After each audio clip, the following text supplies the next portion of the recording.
بسم الله الرحمن الرحیم. الفصل الثالث احکام الدعوه. مولوی صاحب دا دویم باب شروع دی.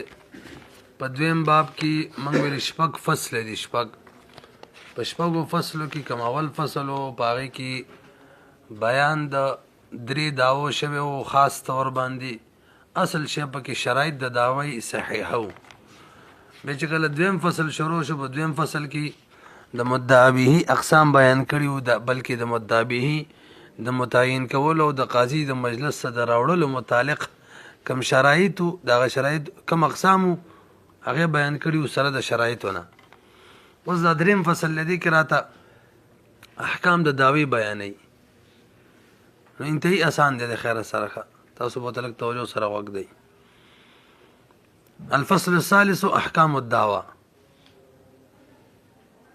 منګه د دعوی په احکاماتو کې دا خبره کړې وه چې کله دعوه صحیح شي، هغه یو دیارلس شرایط د دعوی که موږ ذکر کړي وه هغه ټول موجود شي. نو اوس په مدعا علیه باندې جواب واجب دی. یو پکې دا وه. نو اوس مدعا علیه جواب ورکوي که نه ورکوي، د دې څلور قسمه جوړېږي. د جواب په اعتبار سره د دعوی څلور قسمه جوړېږي. یو دا چې دا ومني کومه دعوه رباني کوي، صحیح ده، بالکل حق دی رباني. د دې حکم دا دی د باقاعده اقرار وکړلو چې ما باندې حق دی. قاضي به ورته وایي کوم شی چې دی منلی دی، اقرار دی کړی، وله ورکه مدعي ته. یو صورت شو. دویم صورت دا دی چې انکار وکړي صفا چې حق رباني نشته. نو بیا دویم حکم چې دی هغه به مدعي ته متوجه دی ته ګواهان راوله. دا تېر شوي که نه، خو درې مسلې دي. نو که هغه ګواهان راوستل نو مدعا علیه باندې به هم هغه حق لازم شو، مدعي ته به ورکوي. که ګواهان یې رانه وستل بیا دریم حکم متوجه دی مدعا علیه ته به قسم خوري. خو دا اعلی دی چې کله مدعي مطالبه وکړي دله قسم ورکوي. نو بیا که هغه قسم وکړو خو حق د مدعي به ختم شي، او که د قسم نه انکار وکړلو نو مدعي کوم حق دی به هم ثابت شي، قاضي به ورته وایي هغه وله ورکړه. په دې هم ورسېدلی. دریم صورت مدعا علیه چې دی هغه سکوت وکړي، سکوت نه اقرار کوي نه انکار کوي. او څلورم صورت صفا ووایي لا اقر ولا انکرو، داسې ووایي نه اقرار کوم او نه انکار کوم. نه د دې دواړو په شریکه یو حکم دی. قاضي به جیل کې واچوي تر څو چې صفا اقرار نه یې کړی یا انکار نه یې کړی. نو حکم په اعتبار سره درې جوړ شو، او اصل کې څو جوړېږي؟ څلور جوړېږي. اخري دوه یو شوي حکم په اعتبار سره. تاسو وګورئ ماده نمبر 46 متى صحت الدعوه. حکم اول واورا وجب الجواب على المدعى عليه فحينئذ لا يخلو حاله، حال د مدعا عليه بخالي نوي. اما ان يقر، یا هو به اقرار وکړي چې بالکل صحیح ده، او ينکر، یا به انکار وکړي، او يسكت، یا به سکوت وکړي، او يقول لا اقر ولا انکر، یا به دا وایي راځه ولا وس. ففي الاقرار انقطع النزاع، اقرار کې خو جګړه ختمه شوله. وامره القاضي بتسليم ما، قاضي به ورته امر وکړي چې ته وسپاره هغه شی اقر به په کوم چې تا اقرار کړی دی، اقر چې اقرار کړی مدعا علیه به په هغې باندې، نو مدعا علیه ته به وایي ورته ورکړه. دویم صورت وفي الانکار، که انکار یې وکړو، دویم د انکار وکړه نفل الرحمانه. نو سأل القاضي عن المدعي، مدعي نه به قاضي ته به وسو کې ګواهان د سره شته که نه، اله بینه، آیا د مدعي دپاره بینه شته دی په دا اعلی دعوا او دغه په دعوا؟ کومه دعوې خپله دعوې د مدعا علیه باندې کړې په هغې ګواهان شته ام لا یا نشته؟ فإن احضر بینة، نو که هغه حاضر کړه ګواهان جامعة لشروط الحکم، هغه ګواهان چې هغه د حکم نه صحیح دی، الله صحیح دی. اصل کې اسم ظاهر ته د غایب ضمیر راجع کیږي. مدعي اسم ظاهر دی که نه، نو غایب ضمیر ورته راجع کیږي. اله بین علی دعواه خیل دی که نه. فإن احضر، نو که حاضر یې کړه بینه، داسې بینه چې جامع و د شروط د حکم دپاره، حکم کوم شرایطو بینې قبلېدو په حق کې هغه ټول موجود شو. نو حکم القاضي له، قاضي به مدعي ته فیصله وکړي علی المدعا علیه، د مدعا علیه په خلاف باندې. مدعي د پاره به وکړي په مدعا علیه باندې بالحق، کم حق د مدعي دی په مدعا علیه باندې د هغې فیصله به وکړي، او مدعا علیه به مدعي ته ورکړي. دوه صورت شو که نه. نه دوله نه دي پوره شوي دا خو چې کله مدعي ګواهان پیش کړي وإن عجز المدعي عن الاثبات کچری عجز شو مدعي د اثبات نه قال له القاضي بوته وي لك يمينه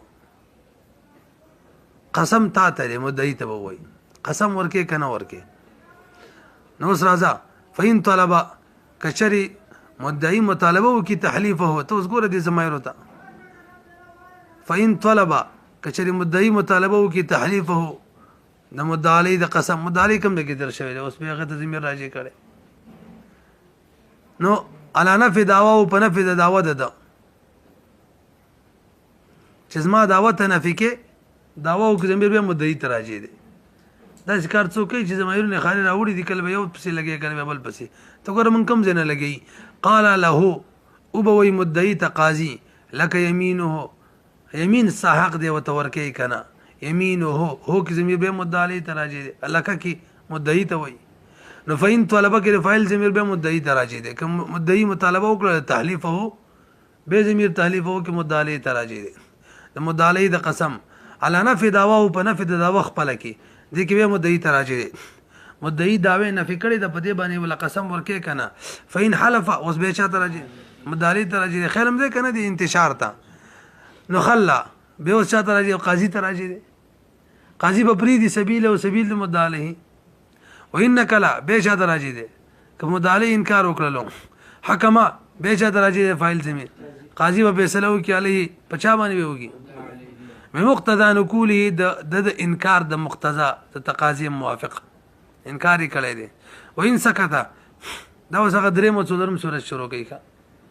څلور سورۃ ویلو کنه نو اوس کچری مدعا علی سکوت وکړلو وان سکت او سکوت وکړل حالان کې نو نطق نه څه عذرم نو صافت نو راغله چې د نطق نشو کوله نو ان سکت مع عدم آفت سره د دې نه صافت نو تمنعه من النطق چې دا من کېده نطقنا او قال یا مدعا علی وی دا څلورم صورت بیانې څه ویلا اقر ولا انکر اقرارکم وس راځي ولا وس بڅکو د دوه صورتونو یو حکم دی يحبس المدعي مدعا عليه وس ګوره قاضي به قید کی مدعا علیه لرا څومره به قید کی حتی یقر به فاعل زمي به مدعا علیه تراجی دی چې اقرار وکي یا انکار وکي خدا څه قسمونه ویل مری سب د څلور قسمه دعوی د احکام به مرتب شو توجه جی دا حل دی چې کله داوا صحیح وي یعنی اقا دیار لسکم شرایط هم بیان کړي وا پکې موجود وي او چې کله داوا فاسده نه به یو حکم نه مرتب کیږي دا څه چې دا کې به نه جوړيږي چې مدعا علیه اقرار کوي انکار کوي سکوت کوي لا وقر ولا انکر و اذا خبر به ناراضي هذا اذا كانت الدعوه صحيحه فلو كانت فاسده کچره دعوه فاسده لم يترتب عليها تلك الاحكام دا احکام به نه مرتب کیږي ورسېدې په مخکې راځي من يكون خصما ومن لا يكون خصما تاسو لږ بر وګورئ دا انتهایی اهمه مسله ده په دعوه کې چې لکه خصم څوک جوړیږي څوک چې په چا دعوه کوي نو په چا چې دعوه کوي هغه خصم دی کنه خصم مطلب هغه باندې دا لازمه ده چې دل جواب ورکړي چا اقرار کوم یا نه منم یا سکوت وکي یا اقرار او انکار وکي یعنی څوک مدعا علیه جوړیږي څوک خصم جوړیږي او څوک نه جوړیږي نو دا ډیر اهم شی دا به پیژنوي لما كان الاحذار هر کله چې مجلس ته حاضرول د قاضي مجلس ته یو وجوب الجواب او جواب ورکول دوا وغيرهما او د دې دوه نه غیر نور اشیاء چې دې تعلق د چا سره مناسب د خصم سره نو اوس خصم په جدل بکار دي انما يتعلق بمن دې تعلق دا چا سره یکونو خصما چې هغه خصم وي دون غیر بل چا سره تعلق نو فلا بد من معرفه الخصم لهذا معرفت د خصم ضروری دی حتى يعرف تر دې چې وبېجني كل انسان خصم هر انسان خپل خصم وبېجني او به داغه مطالبه کوي د بل نه کوي فيطالبه داغه مطالبه کوي دون سوا او داغه غیر بل چانه نه کوي نو اوس کوم باب را روان دي دا وی خصم څوک دی خصم څوک نه دی د دې باب مسائل انتهایی ډیر دي وای موږ به اصول ذکر کو ځکه جزئیات نه ذکر کیږي وهذا الباب وان كان واسع الارجاء واذا باب چې اگر د امید په لحاظ سره ډیر فراخ دی او كثير الفروع ډیر فروع لري الا ان اکثر مسائله لیکن اکثر مسائل د دې باب چې راوګوري رجع چې کوم دي اصول ته کېږي ترجو الى هذه الاصول الاتيه راتلونکي اصول ته رجع کېږي نو موږ به دغه اصول پیژنو شپږ اصول راته فضل الرحمن بیانوي څو او دا د دې مبارک دي چې څوک خصم دي څوک خصم نه دي داغي اوس عبارت اصول بیانوي نو به اول الاصل الاول توجه کوئ کا اصل اول څوک خصم دي داغي بیان کوي داغي لپاره اصل اول هغه دا یو سره په یو شی اقرار کوي او د دې اقرار په وجه دا شی په د لازمیږي اوس په دقه شي څوک دا وو چې دا زما دی دغه سره اوس خصم جوړیږي او که یو سره په یو شی اقرار کوي او د دې اقرار په وجه په د نه لازمیږي ام دقه شی په باره کې څوک دا وو چې دا زما دی نو هغه خصم هم نه جوړیږي سم به ونه رسیدلی مثال به تور باندې فضل الرحمن مبارک زیوی مجداز ما زوی دی داز ما زوی جوړیږي دا خو ما په عمر دی نه جوړیږي زوی ما دا نه زره پاتې کی ماته فضل الرحمن ستا زوی دی دا وکی نو که زه اقرار کوم زما زوی نه جوړیږي نو که دا داوا وکي ستا زوی دی دا داوا هم ټیک نه ده یعنی داوا ټیک نه ده نو زه چې مزه خصم نه جوړیږم بخا اذا شلو دا اصل یو سړی په یو شی اقرار کوي داغه اقرار پوجا دا شی په د لازمیږي نو که دغه شی په باره کې څوک داوا وکي چې دا زما دی څه قسمه داوا وکي بل څوک د پاره وي څم چې وي نو دغه کسې خصم دی او که داسې شي په باره کې اقرار وکي داسې شي په باره کې چې هغه د اقرار په وجه هم په دن لازمیږي او به څوک داوا وکي چې دغه زما دی نو هغه قسم هم نه جوړیږي اوس یو ماشوم دی زهیر عمر دی زم د زما زوی دی زما د زوی ته په وجه کنور شرایط برابر شي زوی جوړیږي کنه جوړیږي نو که څوک داوا وکي دا ستا زوی دی میراث ولا ورکه وغیرہ مثلا دا زه خصم جوړ شم تاسو خبره پوه شئ نور بس خبرې کوي ګوره كل من يصح اقراره بالدعوه هر غڅوک چې صحیح وي اقراره دی تاسو کې څه لیکل شوی دا ته کټ کوي تا ته لري کوي اقراره كل من هر غسړی يصح اقراره بالدعوه چې دا اقرار صحیح په داوی باندې يصح انکاره دا انکار هم صحیح دی واوروس فينتسب خصما دا به وزريږي خصم بوي في اقامه البينه عليه دې لپاره چې مدعي بینه د خلاف قائمه کی ومن لا يصح اقراره د چا اقرار چې نه صحیح کیږي لا يصح انکاره هغه انکار به کوي ام نه صحیح کیږي لہذا هغه مدعا علیه نه جوړیږي مدعا علیه هغه څوک جوړیږي چې انکار صحیح کیږي فلا ينتسب خصما دا خصم هم نه جوړیږي في اقامه البينه عليه چې مدعي د گواهان قائم کړي د خلاف البته دوه مسلې د فضل الرحمن استثناء کوي د دې تاسو لږ متوجه شئ مونږ ویل کې یو سړی په یو شي کې اقرار کوي اقرار او اقرار یې صحیح کیږي که بل غشي څوک داوا کوي دغه سړی به خصم جوړیږي البته دوه مسلې داسې دي چې هغه کې یو سړی په یو شي اقرار کوي اقرار نه صحیح کیږي سره د دې نه که څوک به داوا کوي خصم جوړېدی شي هغه یو اب دی اب دغه صغیر بچی دی دغه د مال په باره کې شال اقرار کوي دا مال پلانی دی اقرار نه دی صحیح زی په مال کې څوک دا تصرف نشي کولای چې له مفت کې ورکی په خبرو ویږي نه قبلار اقرار کې زما د زوی دا مال چیرې دا د دنه د پلان د پردي دا بل چا دی نو پردي شي خو اقرار نه دا غوسل کې دا وای اقرار خو بزان معنی کیږي دا اقرار ټیک دی دغه شان وسی دی دغه د لاندې ماشومان دی موسی وصیت کړو د دې خیال ساته دا پیسې په لگاوا وسی اقرار کولای شي چې دا د چا چې زه وسی مدا کم ماشومان چي دي یا لیونی دی څوک د دیو د مال د پلانی دی د اقرار نه صحیح کیږي خو که څوک دغه ماشوم په مال باندې داوا وکي نو پلار خصم جوړېدلی شي د چا چې وسی دی دا سړی د دیو په دغه مال څوک داوا وکي دا وسی خصم جوړېدلی شي نو سره د دې نه چې اب او وسی د دیو اقرار د ماشومانو په مال کې نه صحیح کیږي خو که څوک به داوا وکي خصم جوړېدلی شي خیال هم دی که نه ورته وګورئ همدغه شان متولی وقف دا مثال مې نه ویلی متولی وقف د وقف د یو شي په باره کې بل چله اقرار کوي یا اقرار نه دی صحیح خو که څوک به دغه اشیاو باندې دعوه کوي دا خصم جوړیږي دعوه به جواب ورکوي ورته نو وایي الا الاب مگر اب او وسی او متولی وقف فهؤلاء لا يصح اقرارهم دې کسانو اقرار نه دی صحیح بمال الصغير باندې کوي دغه دوا او وقف باندې کوي دغه دریم لكن انکارهم يصح لیکن دې انکار صحیح دی لا انکار د دې يصح منهم دا دې نه صحیح کیږي لهذا فينتسبون خصوما دیو بجوړيږي خصوم فی اقامه البینه علیهم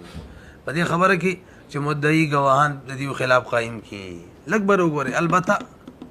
دیو خصم جوړيږي خو خصم چې کله انکار وکي هغه ته قسم ورکوي با ویلی مو کنه مدعی علیه چې کله انکار وکي به وڅ ورکوي ودا خو دې کسانو ته قسم نشي ورکوي اګه دیو خپل مال خونه دي نه پلار نه وصی او نه متولی ها استثناء به استثناء ده منګ ویل کله چا اقرار په یو شی صحیح کیږي څوک بداوي کی هغه خصم جوړيږي کله چا اقرار په یو شی نه صحیح کیږي څوک بداوي کی دا خصم نه جوړيږي البته اب وصیه متولی وقف سره د دین چې قرار نه صحیح کیږي څوک بداوي کی خصم جوړيږي خو کله چې خبره د قسم را لقسم بد دیونه ناقصتل کیږي خو وز استثناء کوم کچری دی وسی دی اب یا دی متولی وقف یو فعل کړو مطلب وقف لڅا خستیو د وقف څه شي خرڅ کړو او وسی څه کسانو لا خستیو ماشوم لا دغه شان اب یا څه خرڅ کړو په دې فعل څوک دا وو کی او دا انکار کوي به د فعل لپاره قسم خوري خیال مده کړه څه وایي غير انهم لا يحلفون ديو ته قسم نو ورکول کیږي عند العجز کله شي عاجز شي دا مدعي ان هدا بینه نشي ديو ته قسم نو ورکول کیږي چې هغه بینه نشي حاضر وله ها الا اذا كانت الدعوه مگر دا کدا دعوا وا بیاقد په یو وخت باندې وا د دیو په فعل باندې وعليهم او په دیو باندې د یو وخت دعوا وا ام په دیو باندې دعوا وا عليهم په دیو فيستحلفون في ذلك نو فيستحلفون وي نو طلب د قسم بکیږي د دیونه په دغه کې ورسېدلې به اوس راځي اتفاقی مثال بیان کا اتفاقی مثال بیان فلو ادعانا تاسو لږ بر وګورئ اتفاقی مثال مطلب دا یو سړی داسې دی چې هغه یو شی اقرار کوي اقرار یې صحیح کیږي لہذا که څوک بدعوه وکړي دا به خصم جوړیږي زه وایم ما باندې د فضل الرحمن 1000 روپۍ دي دا اقرار صحیح دی که غلط دی صحیح دی که ځکه اقرار صحیح دی نو که اوس فضل الرحمن دعوه کوي چې په تا زما 1000 روپۍ دي زه خصم هم جوړیږي همدغه شان ما ویل فضل الرحمن نه ما 1000 روپۍ غصب کړي دي دا کتاب مې ته غصب کړی دی دا اقرار صحیح دی که نه نو که هغه باندې دعوه وکړي تا رانه غصب کړی دا هم صحیح ده زه خصم جوړ شوم همدغه شان ما سه کور د اقرار وکم چې دا کور د فضل الرحمن دی دا اقرار صحیح کیږي کنه دا فضل الرحمن دا و کی دا 77 کم کور دی دا کور زما دی زه خصم هم جوړ شوم خدای شو دا ټول اتفاقی مثالونه دی وګورئ تاسو فلو ادعى الرجل على اخر یو سړی دا و کی ببل باندې ب1000 قرض د زر قرض او غصب ثوب یا د غصب کېدلو د کپړې دا و پی وکي قیمته 50 مثال 50 روپۍ قیمت دی او ملک دار فلو ادعى الرجل على اخر بملك دار غیر سره به ولګوي تحت يد المدعى عليه چې دا دار د مدعى عليه دلاندي داغه د لاس دلاندي ځکه موږ شرایط کې ویلو مدعى عليه يد په ویدار عقار وغيرها وکي یادم شي کنه شرایط کې دا خبره کړې و نو صحت الدعوه سیده ولې دعوه سیده ځکه اقرار سیده کنه لان المدعى عليه چې خصم في جميع هذه الصور دعوه ځکه سیده چې مدعى عليه دي صورتونه کې خصم جوړيږي او خصم ځکه جوړيږي چې اقرار ټیک دی اذ لو اقر بالدعوه هغه کې اقرار په دعوه کې صح اقرار او اقرار صحیح کیږي والزم او دغه اقرار چې دی او ضمیر اقرار ته راځي د فاعل او دغه اقرار لازمي به په د باندې د چې اقرار کې په لازمي لہذا چې اقرار په لازمي نو خصم جوړيږي داوم به صحیح شو دا پیږي به او کوم صورت کې چې اقرار نه صحیح کیږي الته داوم نه د ټیک فضل الرحمن میاد کو داس مازوی دی زینه جوړيږي کنه داوام نه د ټیکا دا موږ شرایطو کې ویلي دي چې کوم داوه چې دا به عقلا یا عرفا عادتا به محال نه وي دا خو محال ده داوه نو اصل کې د زه خصم ځکه نه جوړېږم چې داوه صحیح نه ده شرایط د دعوی نه دي جوړ شوي پوهېږئ که نه مخکې راځئ الاصل الثاني دویم اصل ته ورشئ ماده نمبر 48 ان الخصم في دعوى العين الاصل الثاني ان الخصم في دعوى العين او كذا سره وینو ان الخصم في دعوى العين وصاحب اليد اذا لم تتزمن الاكبر وقدم دا قصه چې دا کداونه کوي به د عبارت نه پیږي دا مې بدایي نه لیکلې زه ټول عبارت هم د بدایي را نقل کوم خالص پاروي کې او تاسو لږ متوجه شئ مسله دا سیده چې خصم باغ څوک جوړیږي چې هغه نچوړ یو ول نچوړ خصم چې دی هغه څوک به جوړیږي چې هغه صاحب الید هم وي او ملک هم وي که مثال لا کتاب زما دی ملک مې په ملک خو تاسو پیژنې منګ ویلې دي چې سړی په کې هر قسمه تصرف کولی شي شرانو ته اجازه وي صاحب الید د چا په لاس کې چې وي نو کم سړی چې صاحب الید هم وي ملک هم وي فقط دقه خصم دی یو شو دویم صورت یو سړی صاحب الید دی ملک نه دی بل سړی صاحب ملک دی ید یې نشته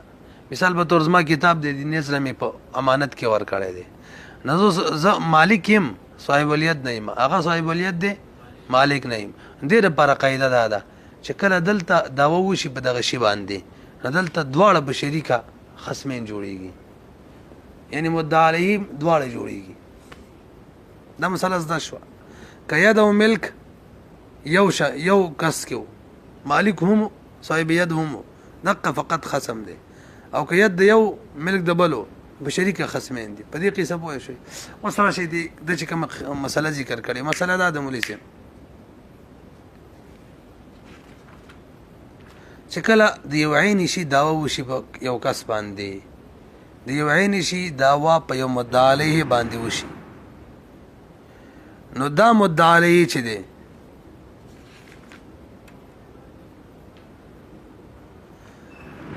دا مدعا علیه به خصم نه وي ځکه صرف ید داغه دی فقط به دا خصم نه وي څه مې ویل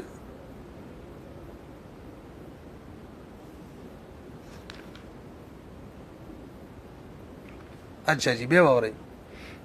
دې عبارت ته چې ګورئ دا در باندې ګډوډي هغه زغه کړل مزیدار عبارت دی بدایي کې دا وایي چې یو سړی صاحب ید دی چا به دعوه وکړله دقه صاحب ید به مدعا علیه وي او خصم به وي زده شو ده ها که چېرې دا دعوه داسې دعوه وه چې به دا دعوه متضمنه و یو فعل لره اصل کې هغه فعل چې وقع مدعا به وه نو بیا صاحبیت چې دی که نه دا خصم نه دی په چا چې د فعل دعوه ده بقه خصم دی داسې مثالونه بیا به بالکل پوه شئ بیا دا صورت فهمه صورت باندې ورسېدی که نه څه مې ویل ګوره یو سړي په یو چا دعوه وکړله دغه صاحبیت چې دی دا به مدعا علیه وي دا به خصم وي اگر که ملک نشته دی فقط صاحبیت دی خو که چېرې په دې دعوه کې د یو فعل هم دعوه وه یعنې دعوه متضمنه وه د یو فعل دعوې لره مثال باندې بالکل پوه شئ او هغه فعل د دې صاحبیت نه و د بل چاو نو بیا چې دا فعل د چا دی که نه اقه خصم دی او صاحبیت چې دی دا بیا خصم نه دی مثالونه هم بالکل به ورسېږئ دا بدایي عبارت ویمه تاسو ګورئ ښه وجملة الکلام تاسو خالي متوجه شئ عربی کې به ویمه فيه ان المدعي لا يخلو اما ان يدعي عليه ملكا مطلقا ملک مطلق دعوه ده ولم يدعي عليه فعلا فعل دعوه نشته سره د ملک مطلق ده دویم او يدعي عليه فعلا فعل دعوه ده فإن ادعى ملكا مطلقا ملك مطلق دعوه ولم يدعي عليه فعلا مثال فقال الذي في يده ومدعا عليه وي د چا بلاس کې چې شی دی ملک مطلق دعوه ده څه وي او دعانيها فلان الغائب یار دا خو زمان دی پلاني نه سمانه دي خې خدري کې ویلو او رهنها اگر سرهني خیزه خو مرتهنه ما او اجر اعظم مساجر ما او عارها هغه مال سوال کرا کله زمانه دي او غصبتها غصب کړه مې دي او سرقتها پټ کړه مې دي او اخذتها همي دغه نه خسته او انتزعتها دیم دغه معنا دغه نه بزور رخصته او ذلت منه دا شی چې ما سره دي دغه نه ورک شوی فوجدتها ما مندله دي په دې ټول صورتونو کې وګورئ واقام البينه ذلك على ذلك بدی ګوانم قائم کړه چې دا زمان دا دغه شان ما سره غلي دغه شان صورتونه ویل نو تندفع عنه الخصومه دنه به خصومت ختم شي خیالم دې کنه دلته دا داوا چې د متضمنه هغه داوی نه د کوم داوا چې په فعل باندې ډایرکټ د ویلې دي تا سره کوم شی لازمه دي اوس پوه نه شولې د بدی صورتونو کې عام علماء د قراءه چې دا سړی چې دی دا مدعا علیه جوړ نه شو دا خصم نه دی بل صورت واوره بس د دې لپاره بل مثال واوره وکذلك لو ادعى لنفسه یو سړی دی یو شی داوا ځان د پاره کوي خو والفعل على غیر ذی الید خدا کوم فعل چې دی د ذیلیت نه علاوه بل څوک بل چا باندې داوا کوي یو شی داوا ځان لګي خو د فعل داوا په ذیلیت نه کوي بل معنی کوي مثال واوره پوهه شي بین قال هذا ملکی غصبه مني فلان تا سره چې صدر سره دي کنه دا زما دي زه مثال په تور معنی انست یم تا سره دا کوم کتاب دی دا زما دي او من علی احمد پټ کړی دی په دې صورت کې صاحبیت چې خاصه ما جوړ نکو من علی احمد پټ کړی زه غب سی به ګرځه خیالم دې کنه نن دغه مثال لیکه نو صاحبیت پکې خصم نه دی لانه لم يدعي على ذي اليد فعلا فصار في حق ذي اليد دا دعوه مطلقه ده فكان على الخلاف الذي ذكرنا دا چې کوم غدویم صورت غمه ویلو وصاحي بلا فاما اذا ادعى فعلا على ذي اليد وسك ذي اليد معنی د فعل دا وکي تاسو سره چې کوم هغه وی بار چې ګورز ما سره زمورته ما چاره سراهن کی خدا مال چا نه را پټکړی دا ما سره چا امانت کی خدا چا عاریتن می چا نه راوړی دا ز مستاجر ما یعنی خپل مل داوا نه کوي خدا مدعی چې دی دغه په فعل دا سي داوا کوي دا سي داوا چې هغه داوا متضمنه د فعل لرهم د فعل داوا هم پکې لکه تواور مثال اذا ادعى فعلا على ذي اليد بان قال هذه داري دا تاسو چې کوم کور دی د ازما دی او دابتی او صوبی او دا توکها تا سما مانتی خیره تا مانا مانت وړی دا خیر دې کنه او غصبتنیها یا تا مانا پټه کړی دا او سرقتها سرقه دې کړی او استاجرتها او تارا اجاره کې اخیستره ته او ارتهنت تارا نران کې اخیستې من نظمانه په دې صورتونو کې کوی صاحب الید دلته داوا چې دا د مدعی سره په یو فعل داوا د چا فعل چاره صاحب الید فعل له نو وس بڅوک خصمي وس به صاحب الید وی ورسېدلې به خبره مانی نه چولې سره وته دوه خبرې به ول فرق هم ذکر کړی دا په پریدو قصه وګد شي کچره داوا داسې داوا وا چې التا د صاحب الید داوا په مدعی باندې و خدا داوا متضمنه و یو فعل لره چې هغه فعل هم د صاحب یدو نبی صاحب الید چې دغه خصم دی او که یو داسې فعل پکې چې هغه صاحب الید نو ادبل چاو نبی صاحب ید چې دغه خصم نه دی چې چې فعل لقب مدعی دا ترمانه پوه شئ تاسو ګورئ لکشن ان الخصم في دعوى العين هو صاحب اليد صاحب اليد دی خو مخکې به ورځه اذا لم تتضمن دا ارکله دا اعلی چې کله دا داوا متضمنه نه وي تتضمن کوم فاعل داوا کوي چا لره متضمنه نه وي داوا فعل على المدعى عليه صاحب يد مدعى عليه دا خصم دی خو چې کله دا داوا متضمنه نه وي د داوی دا غفعل لره چې غفعل بل مدعى عليه باندې لکه اول مثالونه ویلو کنه دا تاسو چې کوم کور دی د زمانه زیات پټ کړی دی نو دا داوا متضمنه شوله دا یو داوی لره چې هغه څوک مدعی دی حقیقت کې دا غفعل لره متضمنه ده خیالم دی کومه دې عبارت پوه نه شولې تاسو ګورئ به خصم په داوا د عین کې هغه صاحبیت دی صاحبیت کله دی اذا لم تتضمن کله چې دا داوا متضمنه نه وي داوا فعل د یو فعل داوی لره کم فعل چې هغه علی المدعى علیه په بل مدعی علیه فعل وي خیالم دی کنه و الا او کشری دق شان وی صاحبیت یعنی داوا چی داوا دا په یو داسې فعل لره متضمنه وي چې صاحبیت نه علاوه د بل کس فعل وي کداغه شان وي نو فالخصم من ادعي عليه خصم هغه څوک دی چا باندې داوا شوی ده د فعل داوا چې بشوي ده سواء كانت العين في يدي او لم تكن د چا په فعل چې داوا شوی ده کاغه په لاس کې داو او کنو بهرحال کچری مطلق دعوا اصل کې بدایي ولا درې صورت ذکر کړو کې خیالم وي یو مطلق دعوا د مطلق ملک به صاحبیت چې ده نه مدعی او خصم ده صحیح شو یا د مطلق ملک نه ده د ملک مقید ده ملک دوام ده او سبب او فعل ور سره ده خدا فعل د مدعی د صاحبیت فعل له تارانه پټه کړی ده په دې صورت کې صاحبیت چې څه ده خصم ده او دریم صورت داوا داسې داوا ده چې متضمن یو فعل لره ده او د صاحبیت نه علاوه د بل چا فعل له ستاسو کم کور د ازما کور د پلانی معنی پټ کړي ستاسو رقم کتاب د ازما کتاب د پلانی رانه غصب کړي په دې وخت کې د چا د فعل دا وکي مقه خصم دی اوس په عبارت پوه شولې درې صورتونه شو کنه تاسو لګو غري به عبارت څه شربي وما ان الخصم في دعوى العين هو صاحب اليد ذكر اذا لم تتضمن دعوى فعل على المدعى عليه والا فالخصم من ادعي عليه الفعل وزلت دو صورت جوړي سواء كانت العين في يدك د بلاس کې نو دا پسغه ذلیت خبر لاړه او لم تكن یا نو دا غدریم ته لاړه پیږي بي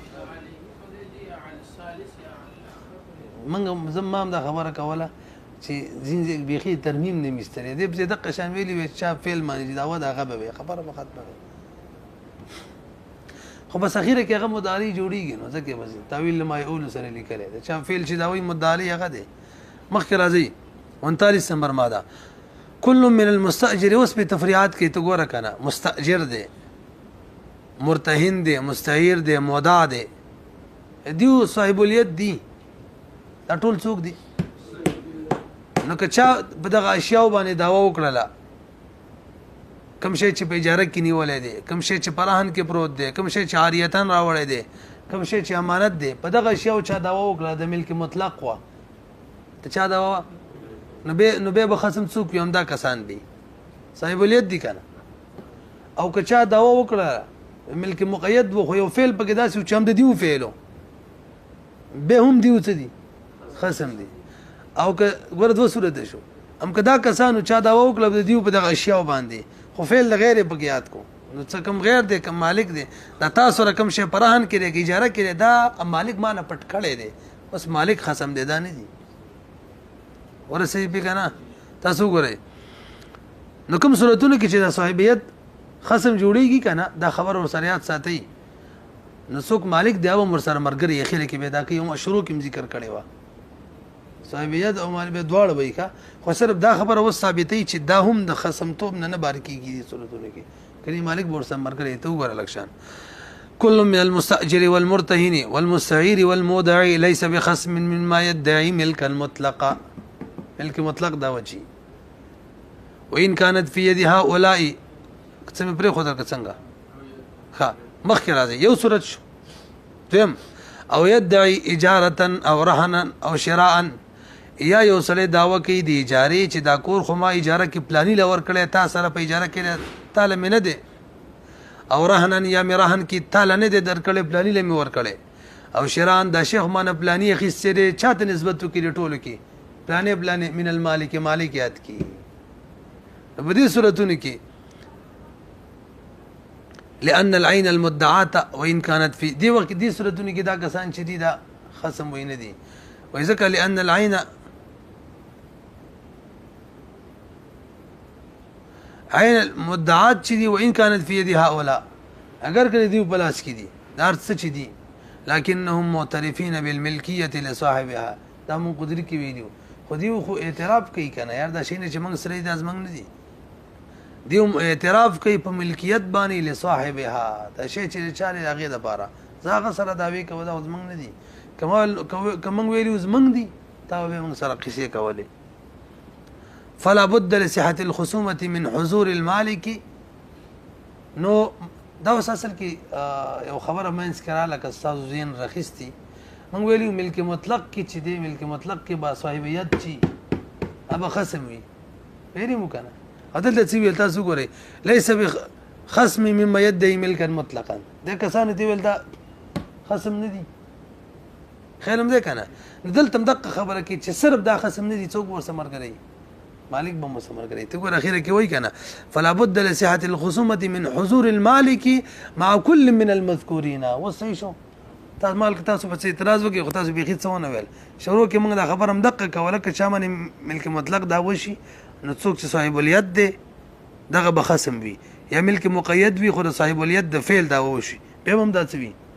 خصم به وي صحیح شو خو اوس دلته دا خبره بدله ذکر کړي لږ شان بیا نورم واضحه کړو متوجه شي ټول څو صورت جوړېږي درې یو دا چې د ملک مطلق دا وشي دلته صاحب الید خصم دی صرف دا مطلب دی چې دا په خصم کې د مالک سره شریک دی دا مطلب دی دویم صاحب الید معنی دا وشي او داغه د فعل وشي دلته فقط دقه غا دی دا خصم دی اوس مالک نه دی او کله چې صاحب الید معنی دا وشي خو فعل د مالک معنی نو به مالک چې خصم دی خو چونکې دا صاحب الید دی کنه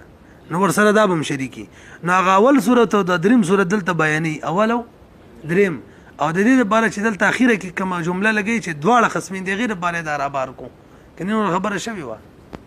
پدې نه کې پوه شوي کنه زوي لأن العين المدعاة شدي وإن كان في يدها ولا فلا بد لصحة الخصومة من حضور المالك مع كل من المذكورين مراد أو مستأجر أو مرتهن أو مستعير أو مدعي صحيح شو مخکې راځي 50 كل من المشتري والموهوب له خصم لجميع المذكورين لأن كل من اليد والملك له وليس یو سړی د شرا دا وکي دا شی ما د نیز نزوی ما دا نیز نه اخیسته دی اوس دا ځوان راشي دا وای دا زما دی ما نیز له پیجاره کې ور کړو یا وای ما نیز له پران کې ور کړو یا وای ما ولا په عاریه کې ور کړو عاریتن یا امانت می ور سری خو او زه چې ما خو د نیز نه اخیسته لري شرا می ته کړی دا او کوم شرای صحیحه یاد کړئ کا شرای نو په دې صورتونو کې زه صاحب ید هم ملک می هم دی فقط زه خصم ما خبره ته پر دې شری ته اخیسته دي همدغه شان زه وایم او دغه دا داوی وکړي دا ما اجاره کې نه صحیح خې دي عاریتن می ور کړی دي دغه شان امانت می ور سری خې دي رهن می ور سری خې دي ازم چې یاره خو ما ته هبه کړی دي په دې صورتونو کې زه خصم ما ځکه صاحب ید مم او ملک مم دی مالک نه پیږي پی قبضه شوی ده نو موهوب له چی کنه قبضه نه بس مالکم وی صاحب یدم دی تاسو ګورئ كل من المشتري دا ټکه وسره ولګي الذي قبض هغه مشتري یادوم چې قبضه کړي کا دغه چې لا قبضه نه کړي دا غیر است بیان روان دي هغه مشتري چې قبضه کړي او موهوب له هغه چې قبضه کړي خصم لجميع المذكورين ولي لان كل من اليد والملك زکات او ملک له دغه دوړ کې هر یو ته ثابت دی کنه دا به خصم شي پیږي مخکې راځي 51 المشتري بشراء جائز دا خبره کې لګ برو غري ولشي شراء صحیح چې دا کنه مشتري چې صحیح بای کړي فاسد نه وي نو تاسو ته دې مسلې معلومات شته مخکې نه چې کله بیا فاسد وي ترڅو قبضنی راغلي مشتري مالک نه جوړيږي او که شراء صحیح وي نو سره د دې چې قبضنی راغلي به هم مشتري مالک دی په دې خبره پوه شولې خو فرق دومره دی که شراء صحیحه وي مشتري مالک دی خو صاحبیت څوک دی قبضه لانی شوی بای دی توجه هم نشته یار چې کله شراء شوی صحیح مشتري مالک شو خو قبضه نه شوی صاحبیت څوک دی بای دی په دغه صورت کې چا دا وکړه دواړه به خصمین وي ځکه دی یو ملک دی او د بل ید دی ید او که چېرې قبضه وشوله نو که به شراء صحیحه ده او که فاسده ده نو قبضه سره مشتري مالک جوړيږي مالک هم دی صاحبیت هم دی به څوک خصم وي سره مشتري به پوه نه شولې تاسو ګورئ لکشان المشتري بشراء جائز به څه دي دا قبض هم غلط دی دا قبضه خبره ته ضرورت نشته او هم غلط دي دا څه کې څه دي تاسو خپل به تولګي المشتري بشراء جائز ان لم يقبض قبض يقبض دي څنګه دي يقبض رأي سيدة ان لم يقبض ليس بخصم وحده ويجي کنه چې قبض ویلا نبي وحده څه مطلب شو دا ورسره لګي دا کوم چې زاري عبارت تاسو له ګوري روي خبر خو ته یاد را کنه مشتري چې کله قبضه وکړي رسو بقیدره روان دي اوس به ویني نه به خصم څوک دی هم مشتری دی به ور سره بایې دی نه کته د عبارت د چې څنګه سیټ کړي دی وایو ګوره قبض او لم يقبض به اخیره کې څه وایي ليس بخصم دا سیټ کیږي ور سره دا به کله سیټ کیږي چې دا سی وایو ان لم يقبض ليس بخصم وحده ذکر رسول بل مسره روانه ده تو ګوره د چا لپاره لمید دای ملک العين سوچ د ملک عین داوا کوي یا د منفعت داوا کوي بلکې لابد من حضور البائع ولی خپلوي کنه ګوره لان اليد له ید چا لپاره دی خو کله ید بای چې قبضه نه شي کنه به څه وی ګوره المشتري شراء فاسده شراء فاسده شوی ده لا يكون خصما لمدعي الملك مالكيه شيء ملکیه دی که شراء فاسده شوی او قبضه لا نه شوی نو د مشتری د ملک شته اني قبضه شته نو خصم به څوک وي بایې به ها که شراء فاسده شوی ده او که صحیح ده خو چې قبضه وشوله بس مشتری فقط خصم دی ځکه مالک هم دی صاحب ادم دی وای کنه ګوره المشتري شراء فاسدا لا يكون خصما للمدعي الملكيه ان لم يقبض دا لا يدوك ولي لانه لا يد له ولا ملك يوم نشتا والخصم څوک بوي هو الباي وحده مخکراته فإن قبض كقبضه وکړه هر قسمه بایا وګوره كان المشتري هو الخصم قالت قبض ټیکو ما څه کوي لغه ټیک نه دي لاجتماع الامرين اليد والملك لو دوار د لپاره جمع شو فالحاصل راځي اوس نه چول راشي هغه شروع کې موږ ذکر کړو ان في دعوى ملك العين کله چې د ملکین دوی یا د منفعت للخصم لیکلي غلط دی الخصم دی نو الخصم هو صاحب الملك واليد څوک چې صاحب ملک او ید دغه خصم دی فإن اجتمعتا دا ورسته سټ کې اول ما دلغه کړی ما څه حاصل في دعوى الملك العين ومنفعتها كسر الخصم هو صاحب الملك واليد فإن اجتمعتا في شخص كملك ويد يوكس كجمشو كان هو الخصم وحده وإن تفرقا كشري جدا جدا شي يوم ملك دي بل يد نو في تفرق في شخصين كان الخصم مجموعهما دوار مجموعه بخصم به بس بيكون يار نو مرګري نشته